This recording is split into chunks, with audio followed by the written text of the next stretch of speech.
انني نسكيلي بالاعلانات طالعين في السماء، ولا سطور واحد طالع في السماء في البدايه نتاع هذا غلط. نو حيتاش كتعذب. دونك هنا دير بزاف عافاك، وراه كنقول حرفيا كنأكد عليها، لان انت في الاخر غتبيع له برودوي. اش كدير انت؟ كتحل السطور ديالك، كتجيب شويه ديال المبيعات. سير اخويا فليب اش كتسنى؟ صافي جبت 10 5 سير صافي. شحال عطاوك؟ 500 1000 2000 خذها. اللهم 500 ولا 1000 ولا شحال ما عندك، احسن ما تبقى غادي ب$5 جالس كتقاتل لانك كتحيدها من الجيب ديالك.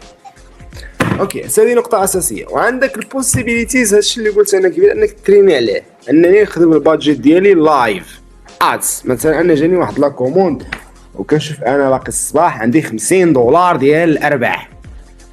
أنا ما نكذبش عليك، أنا كنقول لك لا، راه خصك دير ودير ودير حرفيا، لأن هذاك بروسيس ان سيستيم.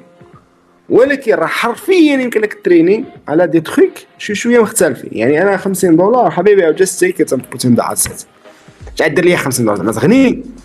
اوكي if it drop tomorrow ارجع لا باز ديالي. اوكي سو اش نوصل لكم واحد النقطه الشباب، يعني هاد لي تريك اني ما تخافش، غير اني دروبي ما تقولش حاجه انا في السيستم نقدرش نعطيها لك. علاش ما نقدرش نعطيها لك؟ لان في الاخر يو ما بي لوزين، لان ما عادش تقدر انك تزيد لها.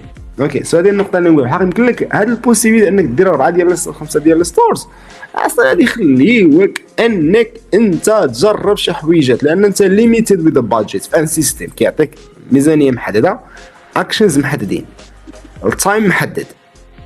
اوكي انا شنو عندي انا هنايا؟